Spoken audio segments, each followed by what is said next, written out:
Bonjour à tous. Bienvenue dans ce parcours vers demain.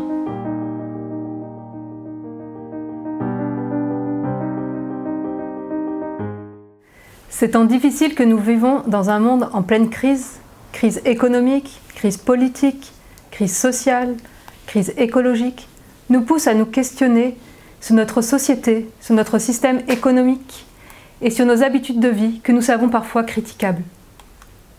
De façon prophétique, il y a 5 ans, le pape François écrivait une lettre intitulée Laudato Si.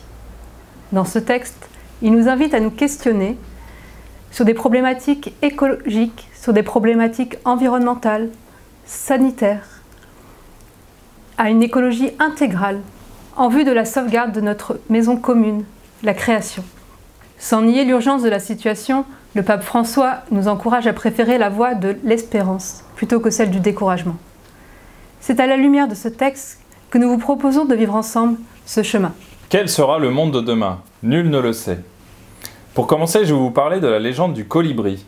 Un jour, dit la légende, il y eut un immense incendie de forêt. Tous les animaux étaient terrifiés, atterrés, et observaient impuissants le spectacle, le désastre. Seul un petit colibri s'activait, allant chercher des petites gouttes d'eau avec son bec qu'il jetait sur le feu. Après un moment, un tatou qui était présent, agacé de cette agitation, hurla au colibri. « Colibri, tu n'es pas fou! Ce n'est pas avec ces petites gouttes d'eau que tu vas éteindre le feu. » Et le colibri lui répondit tout en s'activant, « Je le sais, mais je fais ma part. » L'enjeu de ce parcours est bien là, faire notre part. Que puis-je faire, moi, aujourd'hui, dans mon quotidien, pour construire ce monde de demain? Avec humilité, soyons sûrs que chaque petit geste compte, que chaque petit geste peut porter du fruit.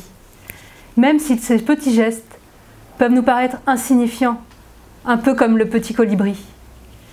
Ils nous aident à construire un monde plus fraternel, un monde plus pacifique et plus durable. Croyons qu'ensemble, nous participons à la construction de ce monde.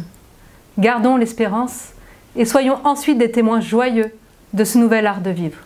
Ce nouvel art de vivre, c'est ce que nous allons découvrir ensemble à travers ce parcours, à partir de 10 principes de vie sur lesquels nous pourrons nous appuyer pour préparer ce monde de demain.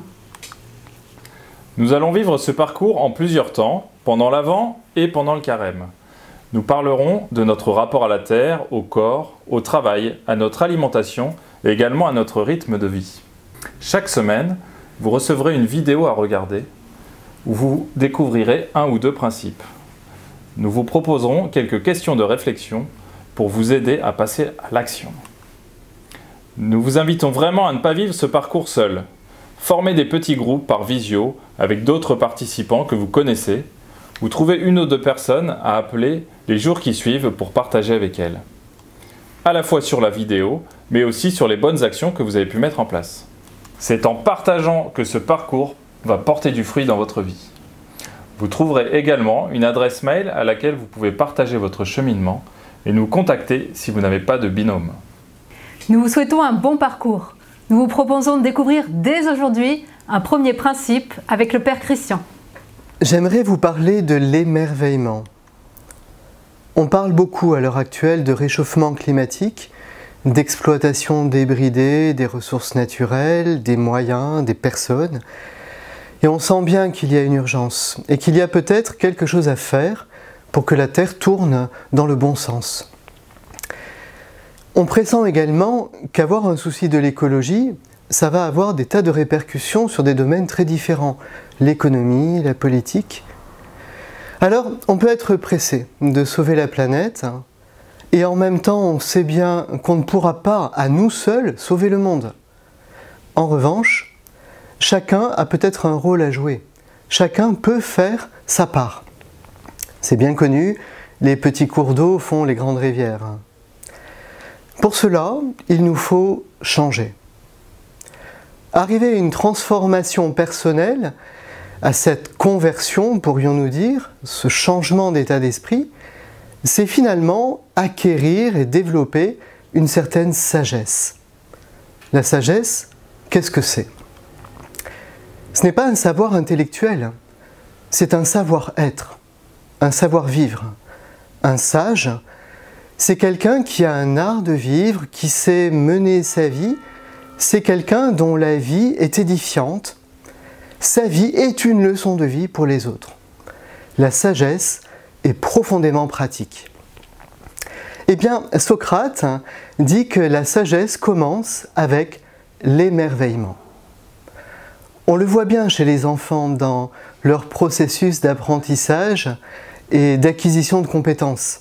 Ils s'interrogent face au monde qui les entoure, ils s'émerveillent et c'est ainsi qu'ils se construisent. Eh bien, la sagesse commence avec l'émerveillement qui nous amène ensuite à la gratitude. Le pape François attire notre attention sur le fait que cette attitude du cœur est nécessaire pour cette conversion écologique. Il dit dans Laudato Si, cette conversion suppose diverses attitudes. En premier lieu, elle implique gratitude et gratuité, c'est-à-dire une reconnaissance du monde comme don reçu de l'amour du Père, ce qui a pour conséquence des attitudes gratuites de renoncement et des attitudes généreuses, même si personne ne les voit ou ne les reconnaît. L'émerveillement et la gratitude sont donc bien ces attitudes qui vont nous aider à vivre de l'intérieur un vrai changement et nous apprendre à poser un nouveau regard sur notre monde où domine la consommation, pas simplement celle de la société d'ailleurs, mais aussi la nôtre personnellement. En effet, il ne s'agit pas de juger la société de consommation, mais plutôt de regarder ma propre vie et mon rapport à la consommation des choses. Les choses qui m'entourent, est-ce que je cherche à les posséder, à les consommer, par besoin, par envie, par plaisir, par esprit de domination, ou bien est-ce que je les reçois comme un don? Est-ce que je m'en émerveille, même si je ne les possède pas d'ailleurs? Il y a peut-être, dans le regard que je porte sur le monde et sur les biens qu'il me procure, des tas de points à ajuster ou à corriger. L'émerveillement et la gratitude m'ouvrent là un chemin, un véritable chemin de liberté et peuvent changer le monde. Il s'agit finalement de passer de la consommation à la contemplation, comme le dit le titre du livre du Père Pascalide. On a vécu sur la paroisse l'an passé le parcours gratitude, le parcours vers l'essentiel. Avant même la gratitude, il y a d'abord cette sorte d'arrêt sur image qu'est l'émerveillement. Alors, apprenons à nous émerveiller. S'émerveiller, c'est finalement voir le monde, sa beauté, sa complexité, voir à quel point on a, et à juste titre, l'impression qu'il a été pensé, organisé. C'est finalement imiter Dieu lui-même, qui à chaque jour de la création vit que cela était bon. Et il s'émerveille. Alors imitons-le, apprenons à nous émerveiller comme lui. Première étape. Au cours de nos journées, au cours de ce que nous expérimentons, notamment à travers nos 5 sens, vivons une espèce d'arrêt sur image pour prendre le temps de nous émerveiller. Lorsque nous voyons un beau paysage, lorsque nous goûtons quelque chose qui plaît à notre palais, lorsque nous entendons une belle musique, le chant des oiseaux, la voix de la personne que l'on aime, lorsque nous touchons un tissu agréable, ou lorsqu'une mère caresse son enfant, lorsque nous respirons un parfum qui peut-être nous rappelle des souvenirs d'enfance. Lorsque nous vivons ces expériences, prenons le temps de nous arrêter et de contempler ces choses. Avant même de les consommer, disons « Je vois que cela est bon, bien, vrai, émerveillement ». C'est la première étape. La reconnaissance d'un bien comme bienfait. Nous utilisons à ce moment-là notre tête, notre intelligence, pour reconnaître un bienfait dans ce qu'il a de bon, de bien, de beau, de vrai. Après l'avoir reconnu comme bienfait avec mon intelligence, je vais alors le goûter c'est la deuxième étape. Je goûte. Je ressens une émotion, une sensation. Je prends le temps de savourer. Ici, c'est le cœur qui parle, l'affectivité, notre sensibilité. Cette étape peut se vivre sur l'instant, mais parfois c'est vrai qu'avec nos rythmes effrénés, c'est un peu compliqué. Alors on peut le vivre à un autre moment, le soir, en prenant un temps pour repenser à notre journée, relire ce que nous avons vécu.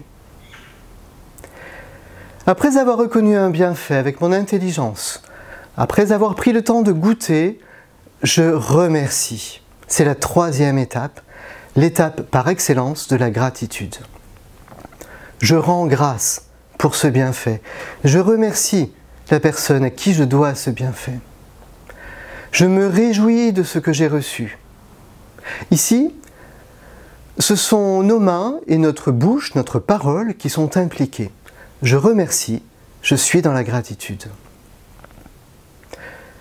L'émerveillement et la gratitude dans laquelle nous sommes invités à entrer comme une pédagogie sont une manière de revisiter toute notre journée et peut-être de nous émerveiller beaucoup plus que ce que nous le faisions d'habitude. C'est la porte d'entrée pour changer notre regard au bien, que nous regardons alors comme des bienfaits, et ça change notre esprit de consommation en la replaçant à une place plus ajustée et plus équilibrée. En faisant cela, je fais ma part.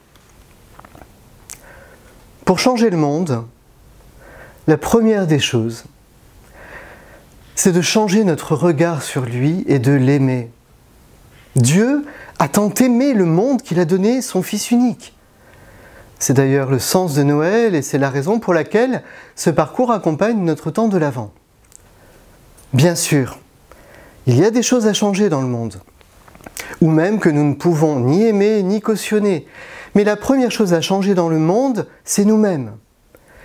Et nous devons avant tout apprendre à aimer le monde comme Dieu l'aime et le recevoir comme un don. Pour terminer, nous vous proposons de prier avec cette belle prière du pape François pour cette année Laudato Si. Ceux qui le souhaitent peuvent se joindre à nous. Si vous n'êtes pas à l'aise avec ça, vous pouvez simplement écouter.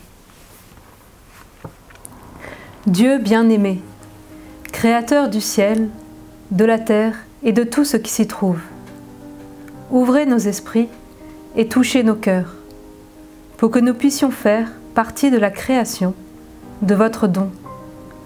Soyez présents auprès des personnes dans le besoin, en ces temps difficiles, en particulier les plus pauvres et les plus vulnérables. Aidez-nous à faire preuve d'une solidarité créative dans la gestion des conséquences de cette pandémie mondiale. Rends-nous courageux pour embrasser les changements qui s'annoncent à la recherche du bien commun. Aujourd'hui, plus que jamais, nous pouvons tous sentir que nous sommes interconnectés et interdépendants. Fais que nous puissions écouter et répondre aux cris de la terre et aux cris des pauvres. Puissent les souffrances actuelles être les douleurs de l'accouchement d'un monde plus fraternel et plus durable. Amen. Nous vous proposons quelques exercices pour la semaine. À travers les expériences que je vis, au niveau de mes 5 sens, je prends le temps de faire un arrêt sur image et je reconnais et je m'émerveille, je goûte, je remercie dans la gratitude. Je peux noter toutes mes réflexions dans un carnet. Quelques questions également pour aller plus loin, seul, en binôme ou en groupe. Pourquoi me suis-je inscrit à ce parcours? Quel est mon rapport à l'écologie? Que signifie le mot écologie pour moi? Bonne route à chacun. À la semaine prochaine. Et n'oubliez pas, Chacun fait sa part.